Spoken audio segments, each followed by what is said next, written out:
you on this day, and we thank you for getting up with us on ESPN. And you see the group that we have here, and there'll be many more. And I'm very cognizant of the fact that for 21 years now, one way or another, you have been getting up with me, and I will promise you that we will bring you the very latest on the information going around the world of sports, as this is a very different day. It started at 9:30 Eastern last night. Actually, it started before that. Let me take you to the events where the season was suspended between the Jazz and the Thunder, this game being played in Oklahoma City, or scheduled to be played. That's Chris Paul and the Thunder. They were scheduled to start. Tip was scheduled for just after 8 o'clock Eastern time. At 8:10, seconds before the ball was to be thrown in the air, you saw Chris Paul asking the Jazz bench where Rudy Gobert was and if he was sick. Gobert was not at the arena after feeling ill.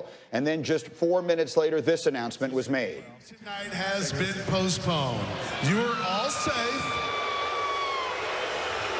And take your time in leaving the arena tonight and do so in an orderly fashion. Thank you for coming out tonight. We are all safe.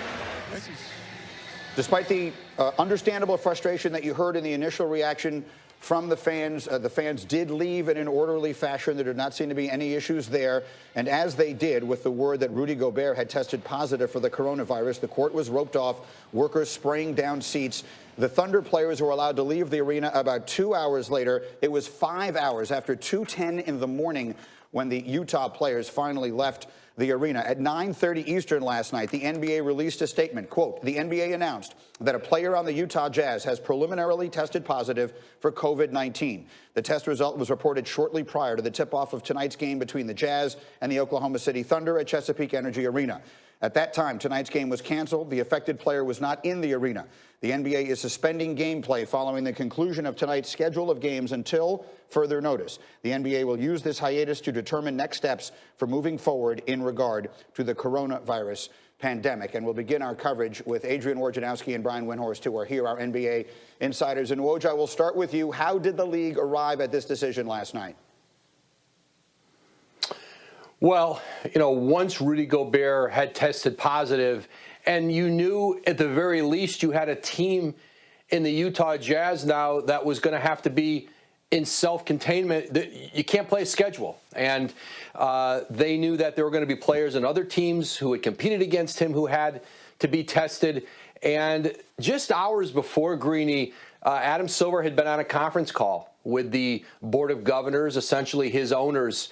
And they had largely come to a consensus that the way they would proceed would be to continue playing games, but do so without fans. And that's what I was told Adam Silver was likely going to announce today. But that all changed with Rudy Gobert's positive test.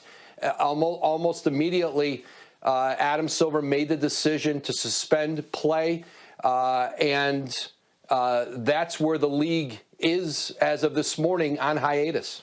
And Wendy, you had told us yesterday here that this was the reason for removing the fans from the arena. This was the reason for keeping the media out of the locker room, because they knew that once any player did test positive, that this would be the result. Yeah, and I think the league was in a little bit of denial here. We saw statements out of Cleveland where they said, no, we have great air exchangers and we can purify the air. Yesterday, we saw the D.C. mayor call for no major gatherings, and the Wizards put out a statement saying, no, we're going to still do it. But I will say the NBA was ahead on something. They had advised their teams within the last week to set up procedures to get coronavirus testing. We saw Steph Curry get the flu last week. He got a coronavirus test and was cleared on Saturday. And because those provisions were in place, when Gobert tested negative for influenza A, they were able to get him a coronavirus test, and they were able to get the result back fast enough to stop the game. And now, one of the things that's going to happen in the league today, you mentioned the teams that the Jazz played, but the teams that the Jazz played that played other teams, the officials, the entire league last night was shaken. But because they were able to have those procedures in place, we now have done what we needed to do, which is to stop playing. And that is a good thing. Now, I know it feels bad and it feels scary, but it is the correct thing to do, and it's a positive thing going forward. And thus, then we try and spin it forward, Woj, as best we can, because we all understand that we're in an area of great unknown. But what is the league's plan from here? Well, that was the question teams were really slamming the league office with last night, and they were told, just sit tight, let us get through the night, and we'll have some more direction for you tomorrow. The league's been working on a number of contingencies for weeks now in the event that this happened. And there were plenty of teams that I talked to in the last week to 10 days who believed that this was going to happen, that there would be a stoppage in play, that games would be missed, that it was inevitable. And while the league hoped that they could continue and do so without fans, they were prepared for this possibility. So what you're seeing now and what you're going to see is going to have to be a lot of cooperation among teams. This is a league, when you just look at this from a financial standpoint, owners have lost a lot of money this year based on the fractured relationship in China, and they're going to lose significantly more money, and the players are going to lose money because they share in the revenue. And so there's going to be a hit on all sides. And so what is going to happen now and what has already started to happen is, first trying to get a sense, and they're not going to know when, they don't know today when they can start playing again. But what are the playoffs going to look like? Are they going to have to move the season into the summer? Are they going to have to delay the start of next season based on when this season could possibly end? Those are all the conversations that are going on, and they're not going to have a clear answer until they know when it is safe again to be able to put players and organizations back to work. I think it is safe to suggest that we are closer to the beginning of this process than we are to the end. Woj, thank you very much. Wendy, sit tight. I have a lot more for you as we continue, but we need to get to the medical piece of this. Laura.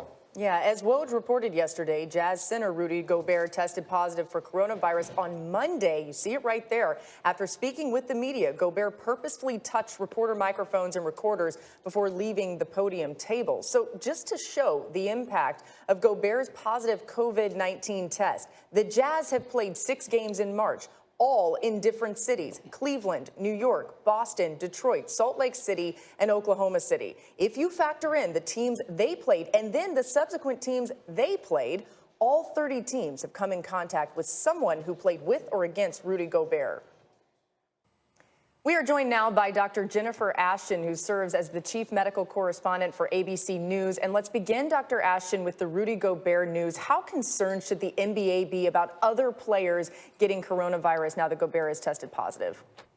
Well, listen, obviously, I'm not the medical consultant for the NBA, but I think that it is pretty common sense that not just the basketball league, but any league, anyone who has responsibility for thousands and thousands of people, I think are taking it seriously. I think, one player testing positive right now, to be clear, we expect more. To be honest with you, this is a sport and an environment where there's prolonged, very close contact, obviously. And by the way, contact not just between players, but also fans and officials and coaching staff. So we expect to see more cases as we're able to test more.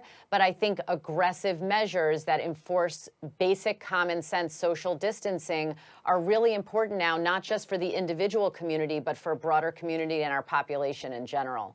Yeah, Dr. Ashton, you mentioned the fans. How concerned should some of the fans be that may have just given high fives to some of their favorite players in the arenas? I mean, I think that at this point, no more concerned than they would be, in their grocery store or, in their community environments. I think that right now it's just important to note that for every one case you hear about, there could be 10 or 50 or 100 more that you don't hear about, because we do know that this is a respiratory pathogen that appears to be highly transmissible.